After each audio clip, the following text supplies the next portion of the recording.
माननीय श्री सागर Khandare. Thank you, Chairperson sir, for allowing me to talk on the demand for grants for railways for the year 2025-26. We all know that railways plays a crucial role in developing our nation. But nowadays, when we look at the railways, the first thing that comes to our mind is the rail accidents that are happening.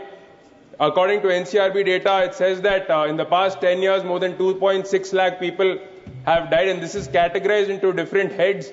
There being collision of trains, derailment of rails, people falling from running rails, and people being run over by trains. So majority of the deaths are happening because people are being either run over by trains or they are falling from trains.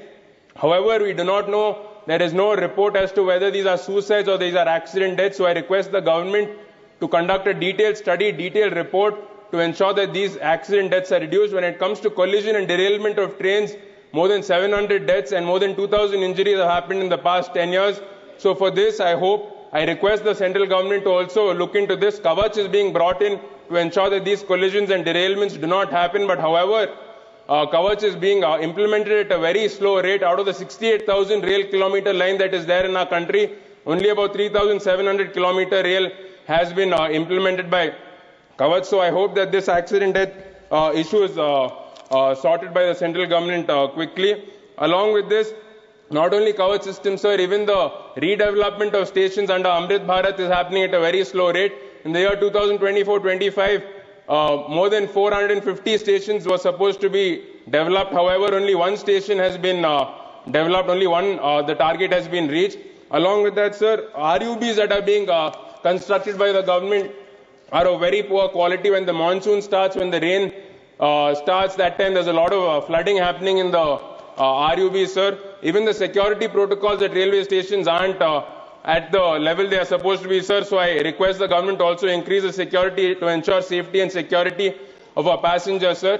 When it comes to overcrowding of train stations, we have all seen recently in Delhi there was a stampede which has caused more than 18 deaths, sir. So I hope that the government looks into this and overcrowding is also reduced. Sir, just give me 1 minute, sir. This is my maiden speech. When it comes to my constituency, sir, Bidar is being developed as a Amrit Bharat station. So I request even Bhalki and Kamalnagar stations to be taken up in the next phase, sir. Bidar is the farthest constituency away from the state capital of Karnataka, which is Bengaluru, sir, and it is quite farther away from Delhi also. So the connectivity to both state capital and national capital is necessary, sir. Bidar-Bangalore train has been getting overcrowded since there are only 22 bogies, sir. There is a provision to add 2 more bogies and make it 24 bogies, sir, which I request the government to do so that the overcrowding reduces and the passengers are able to go better, sir. Dakshin Express stops at Hyderabad, sir. If this is extended to Bidar, then this will also enhance connectivity to Delhi, sir. Along with that, sir, one of the major demands of our constituency is Vande Bharat train from Bidar to Bangalore, sir. As I have told, it's the farthest constituency away from our state capital, sir. Currently, our rail lines are equipped to run at 110 kilometers per hour.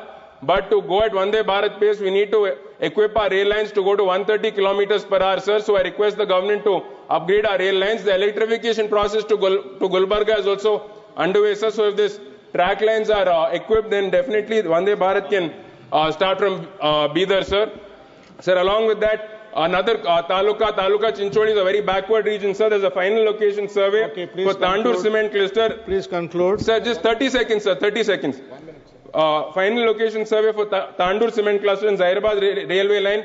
If it is rerouted via Taluka Chinchodi, sir, this will help for the development of this region, sir. Khanapur pit line has been constructed, but passenger trains aren't being functioning, sir. This should also be developed as a junction to ease traffic at Bidar junction, sir. Sir, I'll just conclude, sir. One last line, sir. One last line. Yeah, sir, media is the fourth pillar of democracy. So our media friends used to get 50% concession before COVID. Now the concession has stopped, sir. So I request the government to restart this construction, sir. Lastly, I would like to, along with that, there is no mechanism established to address dispute resolution, whether alternate means of dispute resolution is available or not. This bill needs to address how the government is going to deal with maritime disputes, sir. Along with that, there is also no penalties mentioned in the bill. This bill disadvantages shippers in a lot of ways, Chairperson, sir. I would like to elaborate on that. Article 3 clause 9 says that a benefit of insurance or similar clause shall be deemed to be a clause relieving the carrier of any liability, which means that if any goods are damaged and if there is any such clause which is similar to a benefit of insurance, and even if the insurance company does not pay the shipper, the carrier is not held liable.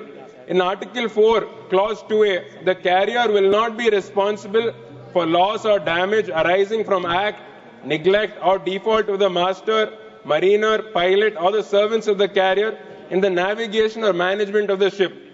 This means to say that where in a lot of other cases vicarious liability is applied, sir, where there is principal agent relationship. However, in this case, even if the staff of the carrier end up damaging the goods, if there is any mismanagement on their part, the carrier does not have any liability, where the shipper is again disadvantaged, sir.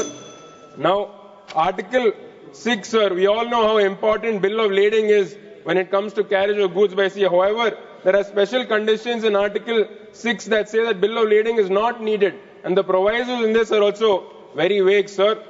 Article 7 says that the parties, that is shipper and carrier, are free to make their own agreements, sir, without being subjected to the rules of this Act. However, the whole point of this Act is to ensure that there is a standard, uniform structure. Sir, give me. Sir, I have 5 minutes, sir. I had 5 minutes. Sir, Please conclude.